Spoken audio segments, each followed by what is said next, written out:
A warm welcome to all the students of class ninth. Dear students, after first term, it is the second term preparation that we are starting with. Okay, so now we are starting with another book available in our course, that is the Moments. We are studying Moments chapter 1, The Lost Child. But before that, some points to be made clear to you for this second term preparation. First, the listening of videos, observing the videos, watching the videos is very compulsory for all the students. Unless and until you are not paying any attention to the videos, you will not be able to understand the chapter. Next thing, the videos are made compulsory to be watched because next time the questions will be from the mid of the chapter. No direct questions will be there in your course. This time I had totally followed your CBSE book, but next time we will be starting with the all in one refresher also. The major question answers which will be coming in the exams will be from that refresher or from the mid of the chapter. So listening to the chapter is very compulsory. Reading the chapter is very compulsory for all of you, and listening to the videos and watching them very carefully is also very necessary. Submission of the notebooks is compulsory for all this time. Till now, some of the students have not been submitting the notebooks properly. Submitting of the notebooks is compulsory. There will be another notebook for Moments. You have to make a new notebook for this book, Moments. Okay.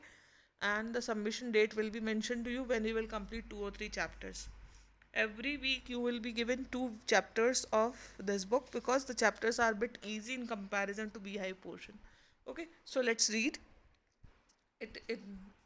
The lost child, a child who was lost in the fair. A child goes to a fair with his parents. He is happy and excited and wants the sweets and toys displayed there, but his parents don't buy them for him. When they does when sorry why then does he refuse when someone else offers them to him? He went to fair. वो मेले में गया था अपने parents के साथ, पर parents उसे कुछ भी लेकर नहीं दे रहे थे, स्वीट्स टॉयज कुछ भी नहीं. बट क्या हुआ बाद में कि उसको सब चीज़ें मिल रही थी, पर वो किसी भी चीज़ को लेने के लिए तैयार नहीं था. Let's move on to the story and know the mystery.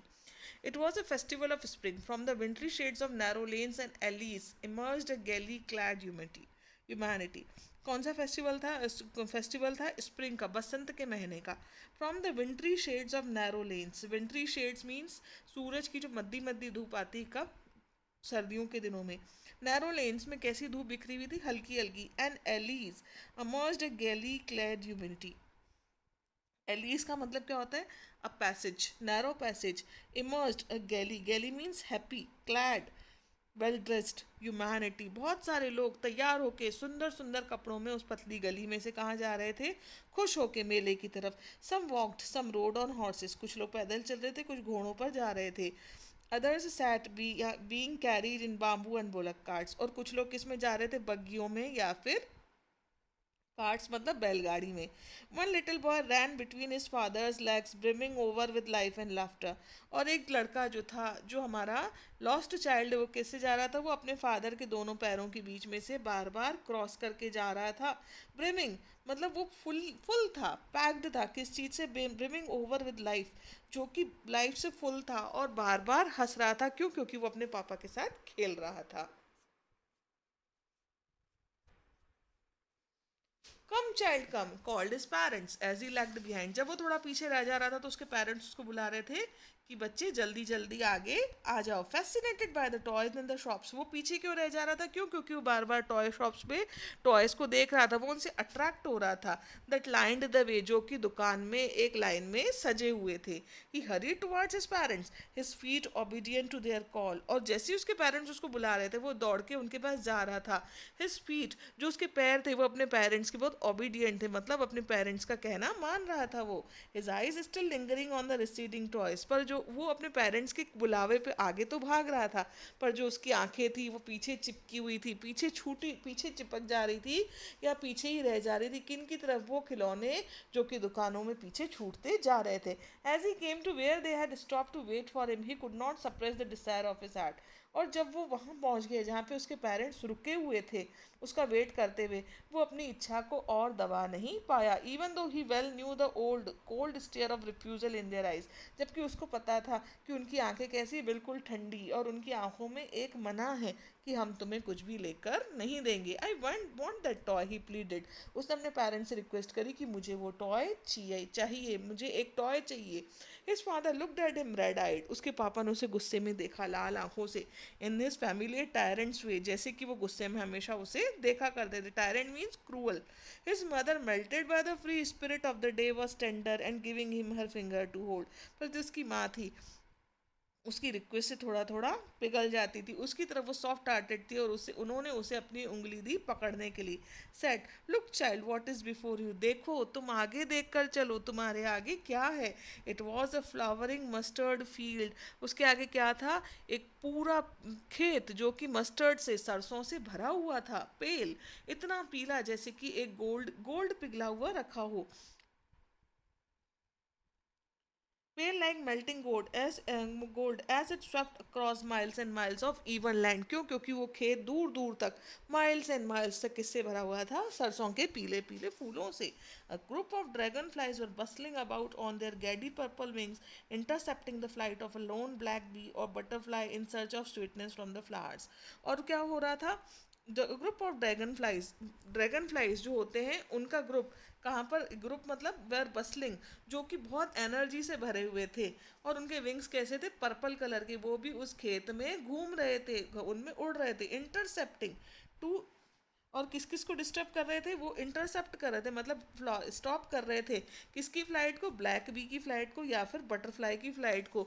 और जो ड्रैगन फ्लाइज थे उनको, किसको, ब्लैक बी को और बटरफ्लाइज को उन फूलों पे बैठने नहीं दे रहे थे। वो लोग चाह रहे थे, कौन, सॉरी, वो जो ब्लैक बी थी और वो जो बटरफ्लाई थी, वो चाह रहे थे कि वो फूलों पर बैठ के उसका मीठा रस ले सके, इन सर्च ऑफ स्वीटनेस, वो कुछ मिठास ले सके फूलों से। पर जो ड्रैगन फ्लाई थे उनको ऐसा करने नहीं दे रहे थे। The child follow them in the air with his gaze till one of them would still its wings and rest. He would try to catch it. वो सब उन सबको फॉलो कर रहा था और देख रहा था कि उनमें से कोई एक उन फूलों पर बैठ जाए और वो उनको उनके पंखों से पकड़ सके। But it would go fluttering flapping up into the air when he had almost caught in his hands. पर वो जो बटरफ्लाइज थी, flapping, fluttering means fluttering and flapping, मतलब अपने पंखों को फड़फड़ाती हुई ऊपर उड़ जा रही थी जब तक कि वो उन्हें पकड़ पाता। Then his mother gave a cautionary call, come child come, come on to the footpath. तब उसकी मम्मा अचानक उसे बुला लेती खेतों में से और क्या कहती, कम कम, तुम मेरे पास आ जाओ, फुटपाथ पर आ जाओ। He ran towards his parents gaily and walked abreast of them for a while, being however soon left behind। अब वो वापस आ गया और अपने पेरेंट्स के आगे आगे दौड़ने लगा खुशी से। बीइंग हाउएवर, और फिर क्या हुआ, फिर उसके पेरेंट्स की स्पीड तेज हो जाती और वो पीछे रह जाता, या कई बार वो पीछे रह जाता। क्यों? क्योंकि वो इन ड्रैगन फ्लाई से, बटरफ्लाई से भी अट्रैक्ट हो रहा था। Along the footpath that were teeming, जो कि फुटपाथ पर, और वो क्या देख रहा था, और वर्म्स, बहुत सारे कीड़े जो कि, या केंचुए जो कि फुटपाथ पर बिखरे हुए थे, जो कि मिट्टी में से निकल आए थे और बहुत सारी संख्या में वहाँ पर घूम रहे थे और धूप को एंजॉय कर रहे थे। Come child come, his parents called from the shade of a grove where they had seated themselves on the edge of a wall. फिर उसके पेरेंट्स ने उसको बुलाया, come child come, his parents from the shade of a grove, वो लोग कहीं बैठे हुए थे छज्जे के नीचे और उन्होंने उसे कहा, on the edge of a well, मतलब जो कुएं के पास में मेड़ बनी रहती वहां पर वो लोग बैठे हुए थे और उसे बुला रहे थे अपने पास। ही रैन टुवार्ड्स देम, वो बच्चा उनकी तरफ दौड़ गया। A shower of young flowers fell upon the child as he entered the grove and forgetting his parents, he began to gather the raining petals in his hands. But lo, he heard the cooing of doves and ran towards his parents, shouting, the dove, the dove. The raining petals dropped him from his forgotten hands. Come, child, come, they called to the child, who had now gone running in wild capers round the banyan tree, and gathering him up, they took the narrow winding footpath which led to the fair through the mustard fields। जैसे ही उन्होंने उसको बुलाया तो जब वो पहुंचा तो वो किसी पेड़ के नीचे से निकला, तो और या हवा के झोंके से क्या हुआ, शावर ऑफ यंग फ्लावर्स, उसके सिर पर बहुत सारे फ्लावर्स गिर गए। As he entered the grove, जब वो छज्जे के नीचे पहुंचा, एंड फॉरगेटिंग हिज पेरेंट्स, और वो अचानक उसके पेरेंट्स को भूल गया और वो सारे फूल इकट्ठे करने लगा।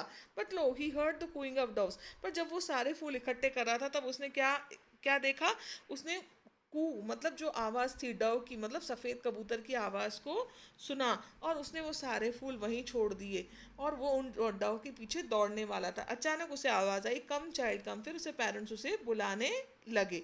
और हु हैड नाउ, और वो उसके पेरेंट्स को भी अवॉइड करके कहाँ चला गया था, go on running in the wild capers around the banyan tree के आसपास जो लंबी लंबी बरगद के पेड़ के पास जो लंबी लंबी जटाएं रहती हैं, वहां पर वो चला गया, और उसके बाद वो वापस पीले पीले सरसों के खेतों में मुड़ गया. As they heard the village, the child could see many other footpaths full of throngs. As they neared the village, जब वो गांव के पास पहुंचे तो उन्होंने क्या देखा, द चाइल्ड कुड सी, वो बच्चा देख पा रहा था फुटपाथ, जो कि फुटपाथ जो था वो लोगों से भरा हुआ था, कन्वर्जिंग, और इस तरह भरा हुआ था क्यों, क्योंकि वो सारे लोग उस मेले की, वर्लपूल मीन्स उसकी रंगत को, या फिर जो उसका मेन रोटेशन था, जो फेयर का मेन पार्ट था, सब उसको देखना चाह रहे थे. And felt at once repelled and fascinated by the confusion of the world he was entering. वो उस मेले की चकाचौंध को देखकर एकदम कैसा हो गया, रिपेल्ड मतलब कंफ्यूज्ड, और उसके बाद वो मेले की तरफ खिंचा जा रहा था. Sweet meet seller हॉक्ड, gulab jamun, rasgulla, barfi, jalebi. जब वो मेले में घुसा तो उसने क्या सुना, एक स्वीट मीट सेलर मतलब मिठाई वाला बेच रहा था मिठाई. वो क्या कह रहा था, गुलाब जामुन, रसगुल्ला, बर्फी और jalebi. At the corner of the entrance, and the crowd pressed around his counter at the foot of an architecture of many colored sweets. और उसके काउंटर के आसपास बहुत सारे लोग भरे हुए थे, बहुत भीड़ थी उसके काउंटर पे, डेकोरेटेड. और वो मिठाइयाँ किससे डेकोरेटेड थी, सिल्वर एंड गोल्ड, मतलब जो चांदी और सोने का वर्क आता है उन सब से वो ढकी हुई थी. द चाइल्ड स्टेयर्ड ओपन आइड, और जब वो मिठाई के काउंटर पे गया तो उसकी आंखें खुली रह गई. I want that barfi, he slowly murmured. उसने धीरे से अपने पेरेंट्स से कहा, मुझे वो बर्फी चाहिए. But he half knew as he begged that his plea would not be heeded. पर उसे अंदर ही अंदर शायद एक मन में कुछ जानकारी थी कि मेरी प्रार्थना को मेरे पेरेंट्स नहीं मानेंगे, because his parents would say, क्योंकि उसके पेरेंट्स उससे क्या कहेंगे, ही वॉज ग्रीडी, वो बहुत लालची है. So without waiting for an answer he moved on. और इस बार उसने अपने पेरेंट्स के रिप्लाई का इंतजार नहीं किया, रिफ्यूजल का इंतजार नहीं किया, और वो आगे बढ़ गया.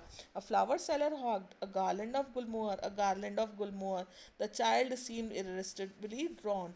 फिर वो आगे बढ़ा तो एक एक आदमी गुलमोहर के फूल, गुलमोहर के लाल लाल फूलों की माला बेच रहा था, और द चाइल्ड सीम्ड, और वो उसकी तरफ खिंचा जा रहा था.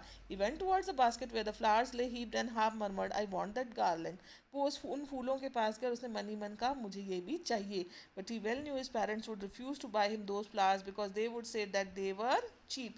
वो लोग क्या कहेंगे कि ये हल्का है, ये बेकार है. So without waiting for an answer again he mood on. फिर उनके आंसर का रिप्लाई इंतजार किए बिना वो चाइल्ड आगे मुड़ गया. Okay, that's all for this first part of video. Thanks for listening.